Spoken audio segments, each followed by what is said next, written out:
আল্লাহ রাসূল সাল্লাল্লাহু আলাইহি ওয়াসাল্লাম যুবক সাহাবীকে বললেন, আফালা তাত্তাকিল্লাহ ফি হাযিহিল বাহিমা আল্লাতী মাল্লাকাকা আল্লাহু ইয়াহা। হে নওজোয়ান, হে যুবক, তুমি এই যে চতুষ্পদ প্রাণী যাকে আল্লাহ তোমার মালিকানায় দিয়েছেন, যাকে দিয়ে তুমি এত উপকার গ্রহণ করো, একে লালন পালনের ক্ষেত্রে একটু আল্লাহর ভয় তোমাদের অন্তরে কি আসে না? কেন ভয় করো না? জানো কি এর কারণে তোমার আখিরাতের সব নিয়ামত বরবাদ হতে পারে। আমরা অনেক সময় পশু পাখিকে কি করে, তার সৌন্দর্যতা বৃদ্ধির জন্য তার মধ্যে বিভিন্ন চেঞ্জ আনে, অর্থাৎ দাগ দেয়, এখানে নাম লেখে, ইত্যাদি ইত্যাদি কাজ করে থাকে। অনেকে প্রাণীর বিভিন্ন অঙ্গ কেটে ফেলে প্রয়োজন ছাড়া, পশুবিদ যারা ডাক্তার আছে তাদের পরামর্শ ছাড়া। আল্লাহ রাসূল সাল্লাল্লাহু আলাইহি ওয়াসাল্লাম বললেন, লাআনাল্লাহ, আল্লাহ রাব্বুল আলামিন ওই ব্যক্তির প্রতি তার লানত, তার অভিশাপ তার ওই ব্যক্তির উপর দিয়ে থাকেন, আল্লাযী ওয়াসামাহু, যে এই অবলা প্রাণীর চেহারার মধ্যে দাগ লাগায়, আমার আল্লাহ তার প্রতি লানত বর্ষণ করে। রাসূলুল্লাহ সাল্লাল্লাহু আলাইহি ওয়াসাল্লাম নিষেধ করেছেন, নাহা রাসূলুল্লাহ সাল্লাল্লাহু আলাইহি ওয়াসাল্লাম আনিত তাহরিশ বাইনাল বাহাইম, চতুষ্পদ প্রাণীর মাঝে প্রতিযোগিতামূলক মারামারি হানাহানির ব্যবস্থা করে দেওয়া, এগুলো থেকে রাসূলুল্লাহ সাল্লাল্লাহু আলাইহি ওয়াসাল্লাম নিষেধ করেছেন। কারণ এখানে কি করে, একজন আরেকজনের প্রতি জুলুম করে থাকে। এই জন্য যারা পশু পাখি লালন করে, অনেক ছোট বাচ্চারা, আমাদের সন্তানরা, আমাদের ভাই ব্রাদাররা, তারা কি করে, পশু পাখি লালন পালন করে। পশু পাখি লালন পালন করতে হলে তার হক আদায় করতে হবে। যে পারবে না হক আদায় করতে, তার পশু পাখি লালন পালনের দায়িত্ব নাই, ওকে ছেড়ে দাও। আমার আল্লাহ রাব্বুল আলামিন তার রিজিকের বন্দোবস্ত সারা পৃথিবীতে ছড়িয়ে ছিটিয়ে রেখেছেন, সে ওখান থেকে উঠিয়ে তার খাবার সে গ্রহণ করবে। জানের নিরাপত্তা, মালের নিরাপত্তা, সম্মানের নিরাপত্তা, সন্তানের নিরাপত্তা, খাদ্যের নিরাপত্তা, সব বিষয়ে নিরাপত্তাটা অত্যন্ত জরুরি। আল্লাহ রাব্বুল আলামিনের একটি মহান নিয়ামত। এই জন্যই পৃথিবীর দামি দুজন মানুষ, দুজন নবী, জলিলুল কদর নবী সাইয়্যিদুনা ইব্রাহিম আলাইহিস সালাতু ওয়াস সালাম এবং আমাদের নবী বিশ্ব নবী রাহমাতুল লিল আলামিন রাসূল করিম সাল্লাল্লাহু আলাইহি ওয়াসাল্লাম, এই দুনো নবী আল্লাহর কাছ থেকে বারংবার যে বিষয়টি বারবার চেয়েছেন, সেটা হলো নিরাপত্তা চেয়েছেন। রাসূল করিম সাল্লাল্লাহু আলাইহি ওয়াসাল্লামের জীবনের যদি কেউ পড়ে, তাহলে দেখতে পাবে যে অল্প বয়স থেকেই তিনি শুধু নিজের নিরাপত্তা বিষয়টি গুরুত্ব দিয়েছেন। বিষয়টি এমন নয়, বরং তিনি সমাজের নিরাপত্তা, রাষ্ট্রের নিরাপত্তায় নিজে অগ্রণী ভূমিকা পালন করেছিলেন, নবুয়ত প্রকাশ পাওয়ার আগে এবং পরে, মৃত্যু পর্যন্ত। আমি গত জুমাতে আপনাদেরকে শোনাবার চেষ্টা করেছি যে ইসলাম এমন একটি জীবন বিধান, এমন একটি ধর্ম যে শুধু মুসলমানের নিরাপত্তার বিষয়টি গুরুত্ব দিয়েছে এমনটি নয়। ইসলাম সামগ্রিক নিরাপত্তা পৃথিবীতে প্রতিষ্ঠা করার জন্য যেভাবে মুসলমানের নিরাপত্তার বিষয়টি গুরুত্ব দিয়েছে, ঠিক অপর দিক থেকে অমুসলিম ভাই বোনদের নিরাপত্তার শতভাগ গুরুত্ব আরোপ করেছে ইসলাম। শুধু মানুষের নিরাপত্তাই সাধন করেছে ইসলাম, বিষয়টি এমন নয়, বরং পশু পাখির নিরাপত্তায়ও ইসলাম যথেষ্ট ভূমিকা পালন করেছে। আমরা গত জুমাতে শুনেছি মুসলমানের নিরাপত্তায় এবং অমুসলিমের নিরাপত্তায় ইসলামের বক্তব্য। আজকে শুনবো পশু পাখির নিরাপত্তায় ইসলামের বক্তব্য কি। সুবহানাল্লাহ ওয়া বিহামদি, কতটা ভারসাম্যপূর্ণ এবং শুধু ভারসাম্যপূর্ণ বললেই যথেষ্ট হবে না, আমাদের ইসলাম ধর্মটি একটা কমপ্লিট জীবন বিধান।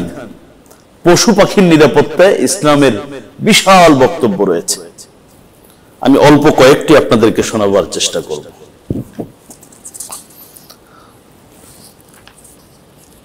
একটি পশুকে,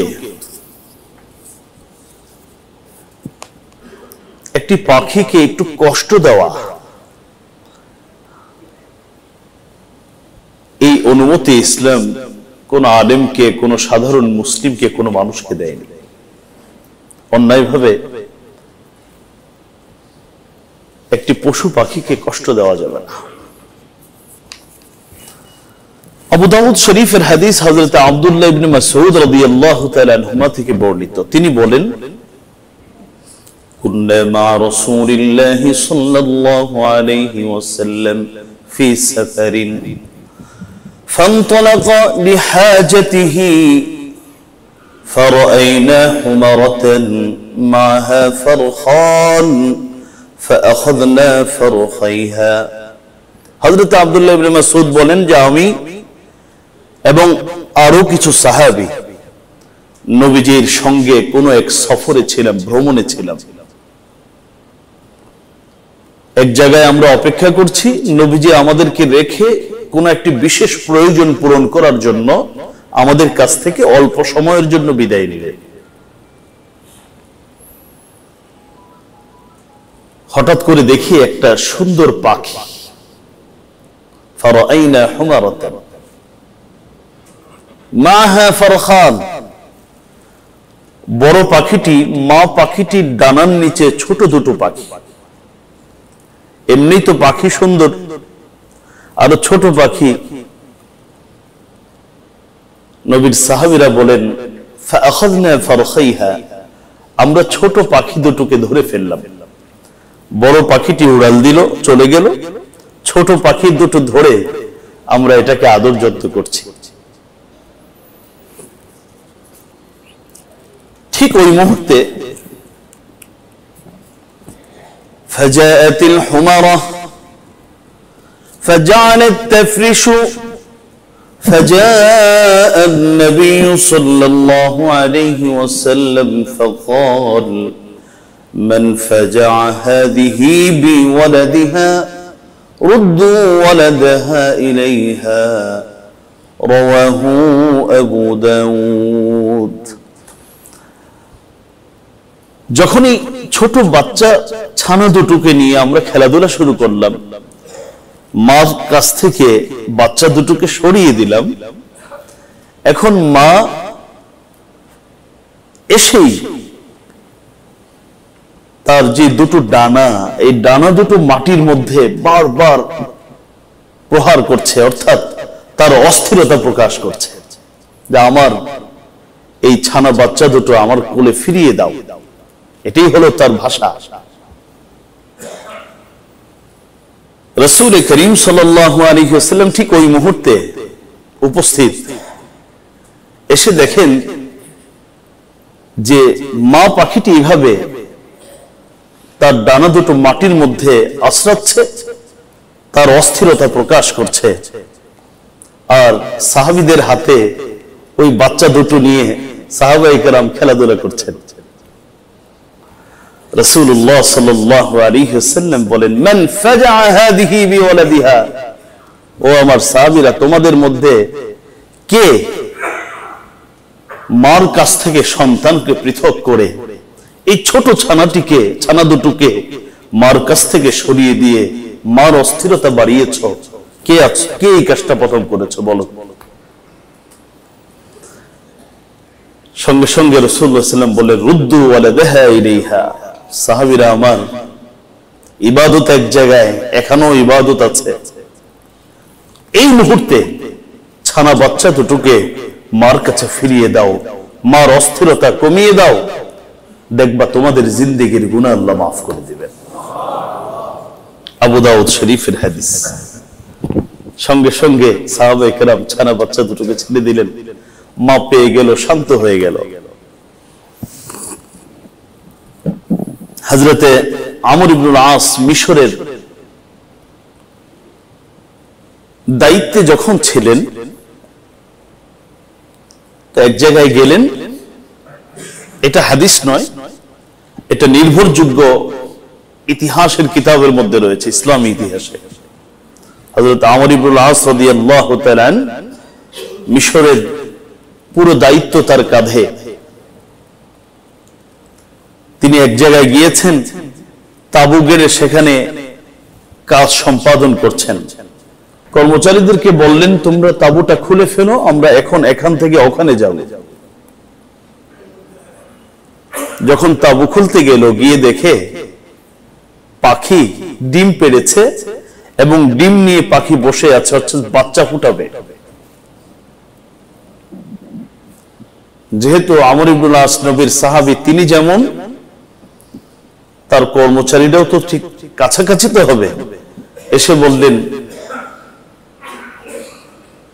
হে আমর ইবনুল আস নবীর সাহাবী, গিয়েছিলাম তাঁবু খোলার জন্য, কিন্তু গিয়ে তো ভিন্ন চিত্র দেখলাম।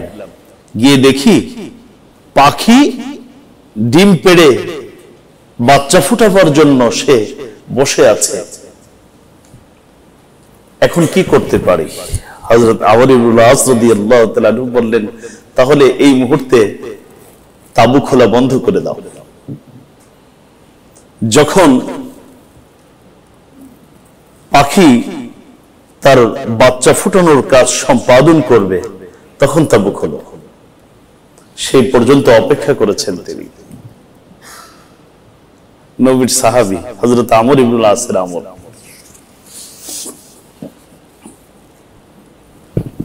আল্লাহু আকবার। আবু দাউদ শরীফের আরেকটি হাদিস আপনাদেরকে শোনাই। হাদিসের বর্ণনাকারী হযরত সাহল ইবনে হানজালিয়া রাদিয়াল্লাহু তাআলা, তিনি বলেন, مر رسول الله صلى الله عليه وسلم ببعير قد لحق ظهره ببطنه فقال اتقوا الله في هذه البهائم المعجمة فاركبوها صالحة واتركوها صالحة। হযরত সাহল বলেন, রাসূল করিম সাল্লাল্লাহু আলাইহি ওয়াসাল্লাম একটি উটের পাশ দিয়ে যাচ্ছিলেন। নবীজি লক্ষ্য করে দেখলেন, উট ক্ষুধার যন্ত্রণায় না খেতে খেতে তার পেট আর পিঠ প্রায় লেগে গেছে, পেট পিঠ লেগে গেছে ক্ষুধার যন্ত্রণায়, অভুক্ত থাকতে থাকতে। নবীজি এটা দেখা মাত্রই সাহাবীদেরকে সতর্ক করে বলেন, ইত্তাকুল্লাহ ফি হাযিহিল বাহাইমিল মুআজামা। হে আমার সাহাবীরা, তোমরা এই বোবা অবলা যে প্রাণীগুলো আছে, চতুষ্পদ প্রাণী, এদের লালন পালনের ক্ষেত্রে আল্লাহকে ভয় করো। তুমি তো তোমার সন্তানকে অভুক্ত রাখোনি, তুমি তো নিজে অভুক্ত থাকোনি, তুমি যেহেতু তোমার খাদ্যের বিষয়টিকে গুরুত্ব দিয়েছ, তোমার সন্তান পরিবারের খাবারের বন্দোবস্ত করেছ, এই অবলা চতুষ্পদ প্রাণী ও কথা বলতে পারে না, তোমাকে হয়তো তার মনের কষ্টটা বুঝাতে পারে না, তোমরা তাকে তো কষ্ট দেওয়ার কোনো মানি হয় না। বললেন, ইরকাবুহা সালিহাতান ওয়াতরুকুহা সালিহা। যখন এর উপর আরোহণ করবে, নিজেরা অথবা কোনো মাল সামান আরোহণ করাবে, মাল সামান বহন করাবে, তখন এটাকে সুস্থ অবস্থায় তোমরা এর উপর ওঠো, আবার যখন তাকে রেখে দিবে তখন তাকে সুস্থ সবল অবস্থায় রাখবে। অর্থাৎ তাকে সুস্থ সবল করে যেভাবে তার উপর উঠবে, আরোহণ করবে, আরোহণের কাজ শেষ, ওকেও ছেড়ে দিবা, ওর খাবার দাবারের কোনো বন্দোবস্ত করবা না, এই অধিকার কিন্তু ইসলাম তোমাদেরকে দেয়। সুবহানাল্লাহ ওয়া বিহামদিহি। আবু দাউদ শরীফের হাদিস। তাহলে আমি আমার সন্তান পরিবারের খাবারের বিষয়টা যেভাবে গুরুত্বের সাথে দেখি, আমার কাছে যদি কোনো চতুষ্পদ প্রাণী থাকে, তাহলে তার খাদ্যের বিষয়টিও আমাকে এভাবে গুরুত্বের সাথে দেখতে হবে। আবু দাউদ শরীফের হাদিস। আরেকটি হাদিস কাছাকাছি, এই হাদিসটি আপনারা শুনলে খুব ভালো করে বুঝতে পারবেন। এই হাদিসের বর্ণনাকারী হযরত আব্দুল্লাহ ইবনে জাফর রাদিয়াল্লাহু তাআলা আনহু। হযরত আব্দুল্লাহ ইবনে জাফর বলেন, আরদাফানি রাসূলুল্লাহ সাল্লাল্লাহু আলাইহি ওয়াসাল্লাম খালফাহু যাতা ইয়াউমিন। নবীজি কোথাও যাচ্ছেন তো আমাকে সাথে করে সেই বাহনের পিছনে, নবীর পিছনে আমাকে বসালেন। আমি নবীর সাথে চলতে শুরু করলাম। فدخله حائطا لرجل من الأنصار। দেখলাম নবীজি আমাকে সঙ্গে নিয়ে এক আনসারী সাহাবীর বাগানের মধ্যে প্রবেশ করেছেন। আমি নবীর সাথে বাগানে প্রবেশ করতেই দেখি ফাইদা জামালুন, গিয়ে দেখি একটি সুন্দর উট। فلما رأى النبي صلى الله عليه وسلم حن وذرفت عيناه। উটটি নবীকে দেখা মাত্রই হান্না, আওয়াজ করে কান্না শুরু করলো। সুবহানাল্লাহ বিহামদি। উট কি করতে শুরু করেছে? কান্না শুরু করেছে। হান্না ওয়াযরফাত আইনাহ, কান্নার মাত্রা এত বেড়ে গেল যে চোখ দিয়ে বেয়ে বেয়ে পানি পড়ছে। ওয়াযরফাত আইনাহ। এই অবস্থা দেখে ফাতাহুন নবী সাল্লাল্লাহু আলাইহি ওয়াসাল্লাম ফামাসাহা যিফরাহু ফাসাকাতা। যখন দেখছেন, নবীজি দেখলেন যে ও কান্না করছে, চোখ দিয়ে পানি বেয়ে বেয়ে পড়ছে, তো রাসূলুল্লাহ সাল্লাল্লাহু আলাইহি ওয়াসাল্লাম নিজে ওই উটের কাছে গেলেন। গিয়ে ফামাসাহা যিফরা, যিফরা বলা হয় গলা থেকে মাথা পর্যন্ত, এই অংশটায় নবীজি নিজের হাত মুবারক লাগিয়ে ওকে আদর করতে শুরু করলেন। গলার মধ্যে আদর করে, মাথায় আদর করে।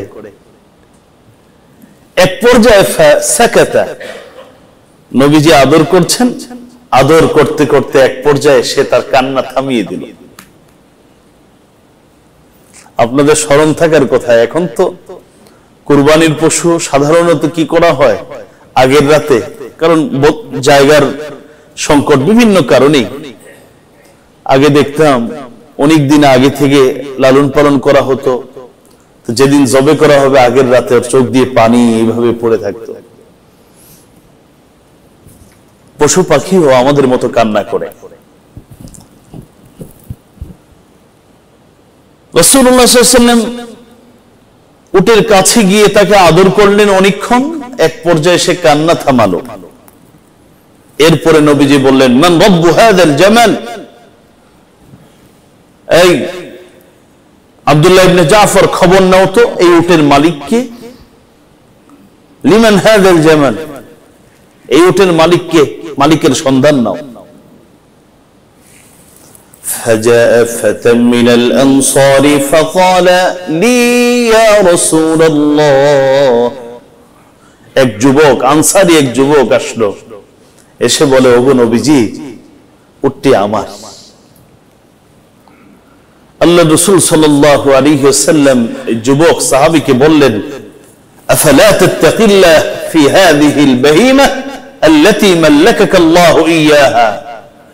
হে নওজোয়ান, হে যুবক, তুমি এই যে চতুষ্পদ প্রাণী যাকে আল্লাহ তোমার মালিকানায় দিয়েছেন,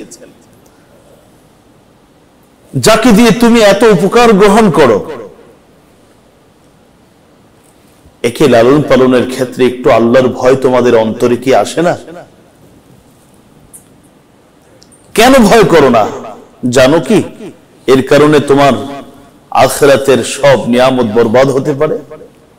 আফালা তাত্তাকিল্লাহ ফি হাযিহিল বাহিমা আল্লাতী মাল্লাকাকা আল্লাহু ইয়্যাহা।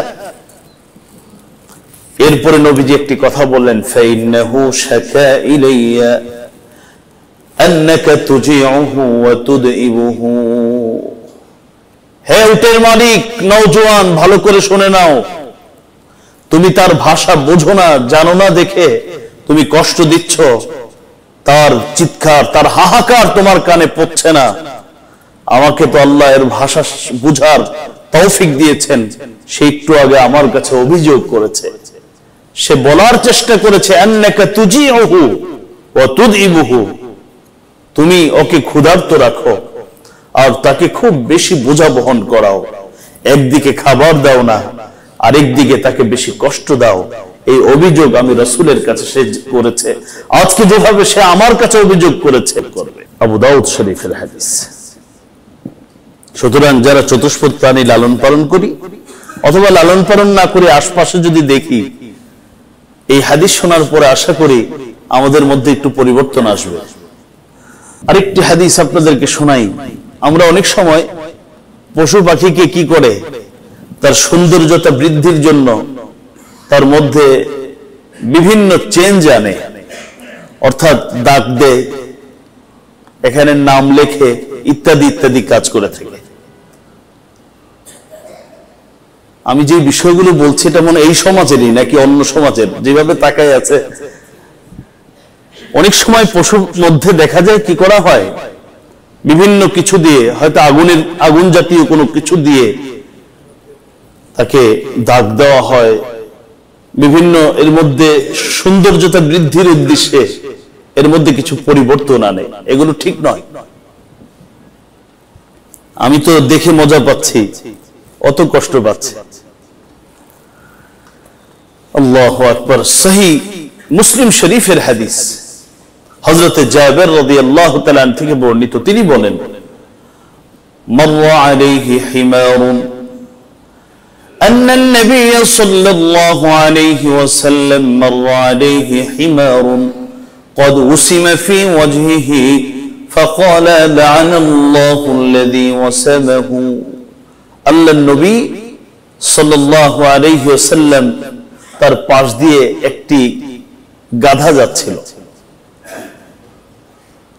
নবীজি দেখলেন কদ উসিমা ফি ওয়াজহিহি, তার চেহারার মধ্যে দাগ লাগানো। আল্লাহ রাসূল সাল্লাল্লাহু আলাইহি ওয়াসাল্লাম বললেন লাআনাল্লাহ,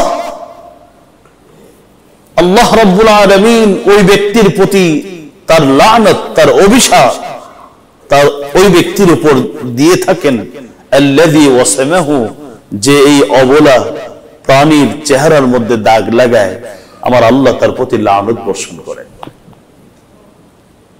সহিহ মুসলিম শরীফের হাদিস।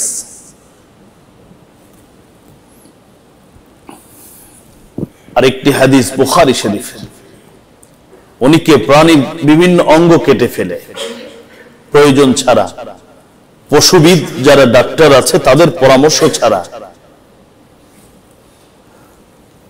যেভাবে গাড়ির মধ্যে বিভিন্ন পরিবর্তন সাধন করে, নিজের মন মতো এটা সেটা করে, অনেকে পশুর মধ্যে এগুলো করে, সম্পূর্ণরূপে হারাম। হযরত আব্দুল্লাহ ইবনে ওমর থেকে বর্ণিত সহিহ বুখারীর হাদিস, লাআনা নবী সাল্লাল্লাহু আলাইহি ওয়াসাল্লাম মান মাসালা বিল হায়াওয়ান। হযরত আব্দুল্লাহ ইবনে ওমর বলেন যে রাসূলুল্লাহ সাল্লাল্লাহু আলাইহি ওয়াসাল্লাম লানত করেছেন ওই সকল ব্যক্তির উপর যারা নাকি পশু পাখির অঙ্গ হানি করে ফেলে, অঙ্গ কেটে ফেলে নিষ্প্রয়োজনে, কোনো প্রয়োজন ছাড়া, কোনো বিজ্ঞ ডাক্তারের পরামর্শ ছাড়া পশু পাখির অঙ্গ যারা কেটে ফেলে, এই সকল ব্যক্তির প্রতি আমার নবী রহমতের নবী লানত বর্ষণ করেছেন। সহিহ বুখারীর হাদিস।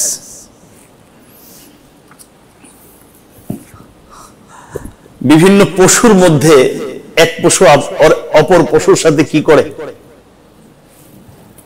আপনারা দেখেন নাই মনে হয়, এগুলো মারামারি লাগায় দেয়, কাঠটা বেশি শক্তিশালী, এবং এগুলো ঐতিহ্য বহন করে আসছে। বিভিন্ন জায়গায় এই জাতীয় আয়োজন করা হয়ে থাকে, একটা আরেকটার সাথে লাগিয়ে দেয়, এর শক্তি বেশি ওর উপরে চড়াও হয়, দুর্বলের উপর চড়াও হয়। এই কাজটা সম্পূর্ণরূপে হারাম, ইসলাম নিষেধ করেছে। হযরত আব্দুল্লাহ ইবনে আব্বাস থেকে বর্ণিত তিরমিজি আবু দাউদের হাদিস, রাসূলুল্লাহ সাল্লাল্লাহু আলাইহি ওয়াসাল্লাম নিষেধ করেছেন, নাহা রাসূলুল্লাহ সাল্লাল্লাহু আলাইহি ওয়াসাল্লাম আনিত তাহরিশ বাইনাল বাহাইম। চতুষ্পদ প্রাণীর মাঝে প্রতিযোগিতামূলক মারামারি হানাহানির ব্যবস্থা করে দেওয়া, এগুলো থেকে রাসূলুল্লাহ সাল্লাল্লাহু আলাইহি ওয়াসাল্লাম নিষেধ করেছেন। কারণ এখানে কি করে, একজন আরেকজনের প্রতি জুলুম করে থাকে। তিরমিজি এবং আবু দাউদ শরীফের হাদিস।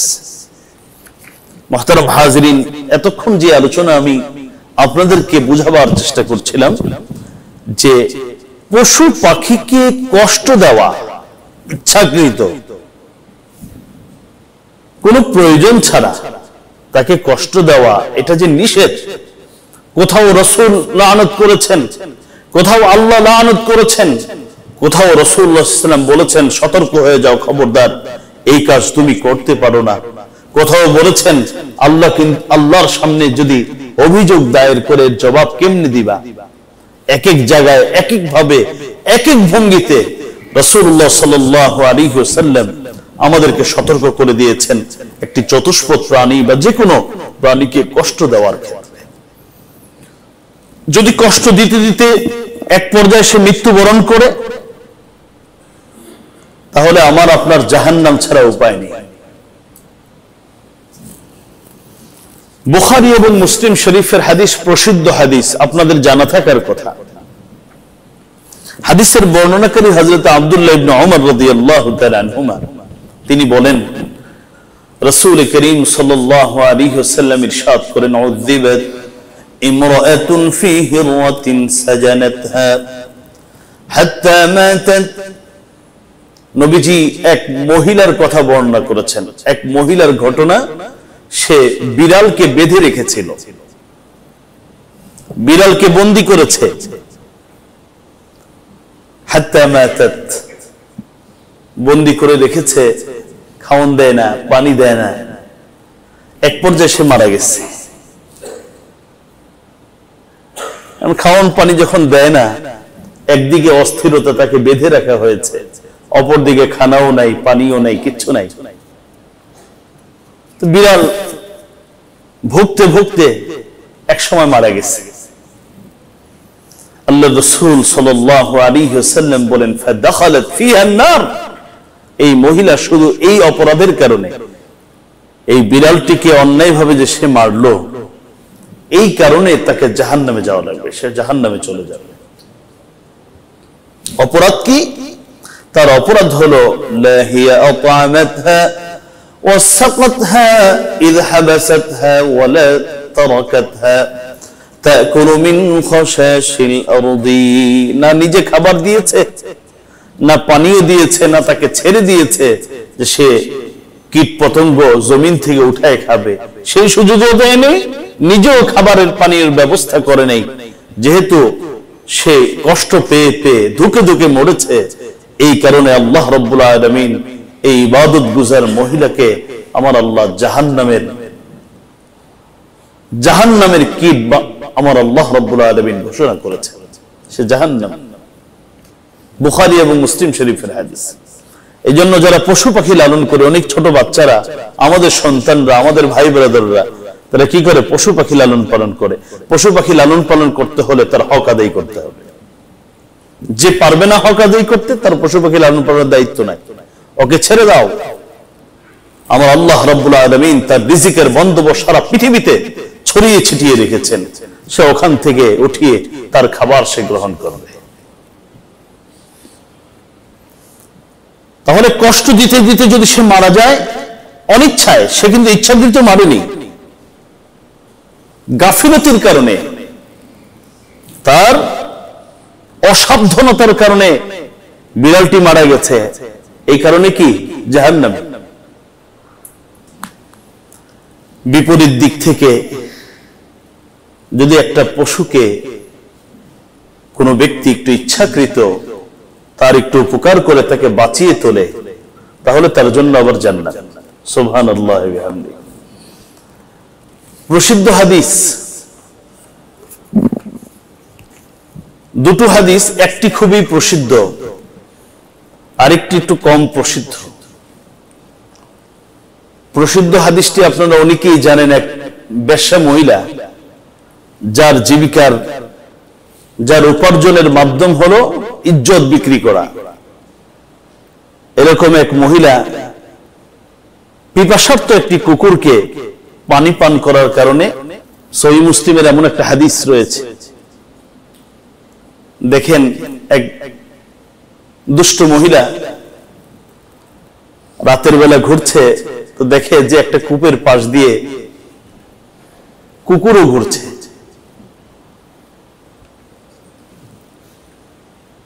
সে একটু পানি উঠিয়ে কুকুরকে পান করিয়ে দিয়েছে। আমার আল্লাহ রাব্বুল আলামিন তার জিন্দেগির এই যে কবিরা গুনাহ যে করত, যে প্রতিদিন কবিরা গুনাহের মধ্যে লিপ্ত হতো, আমার আল্লাহ রাব্বুল আলামিন সহিহ মুসলিমের হাদিস, তার জিন্দেগির সব গুনাহ মাফ করে দিয়ে তাকে জান্নাতি হিসাবে কবুল করেছেন। কিসের কারণে? একটি কুকুরকে পানি পান করানোর কারণে। এটা হলো প্রসিদ্ধ হাদিস।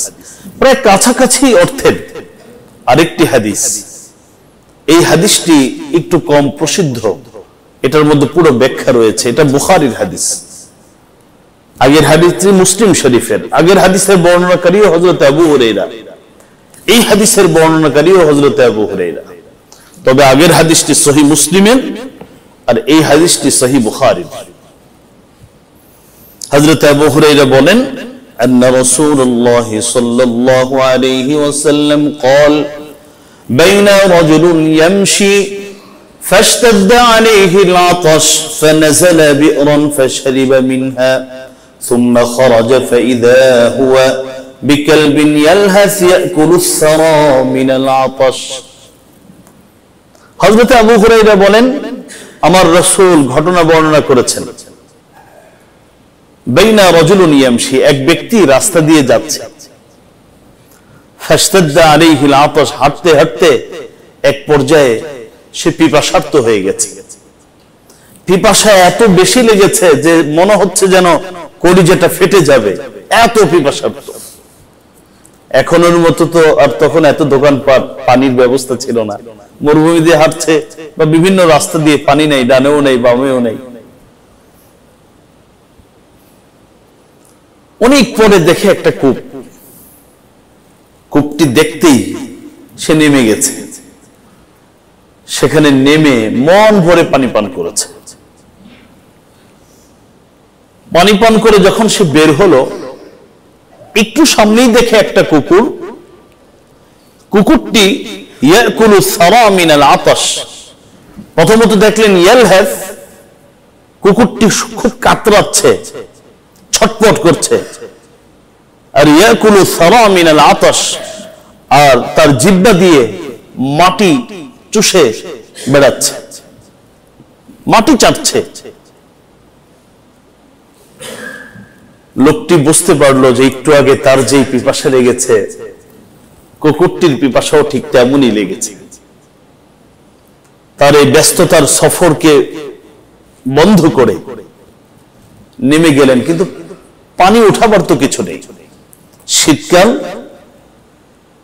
ওই পুরুষ ব্যক্তির পায়ে মোজা ছিল, চামড়ার মোজা। চামড়ার মোজা নিল, কূপে নেমে গেল। এবার উঠবে কেমন করে আর পানি উঠাবে কেমন করে? হাদিস শরীফের মধ্যে আসছে, ফামালা খুফরাহু থুম্মা আমসাকাহু বিফিহি, মুখের মধ্যে পানি, পানির যে পাত্র অর্থাৎ মোজা, এই পায়ের মোজা তার মুখের মধ্যে দাঁত দিয়ে কামড় দিয়ে ধরেছে, আর দুই হাত দিয়ে ভর করে কূপ থেকে উপরে বের হয়েছে। এসে কুকুরটিকে মন ভরিয়ে পানি পান করিয়েছে। এতটুকু আমল তার। ফাসাকাল কালবা ফাশাকারাল্লাহ, আমার আল্লাহ সঙ্গে সঙ্গে তার আমলটাকে কবুল করে ফেলেছেন। ফাশাকারাল্লাহু লাহু ফাগফারা লাহু, আমার আল্লাহ আমল যখন কবুল করেন তখন কি করেন? তার জিন্দেগির গুনাহ মাফ করে দেন। নেক আমল কবুল হলে আমার আপনার পিছনের জিন্দেগির গুনাহ মাফ হবে। আমি এই বিষয়ে বয়ান করেছিলাম। আজকের সালাতুল জুমা যদি কবুল হয়ে যায়, তাহলে আশা করা যায় এই নেক আমলের কারণে পিছনের অনেক গুনাহ আল্লাহ মাফ করে দিবেন। এই জন্য নিজের আমল কবুল করাবার জন্য প্রতিদিন দোয়া করো, আল্লাহ আমার জিন্দেগির সবগুলো আমল তুমি কবুল করো। এমন হতে পারে আজকে দোয়া করবেন 60 বছরের আগের ইবাদতকে আল্লাহ কবুল করে নেবেন।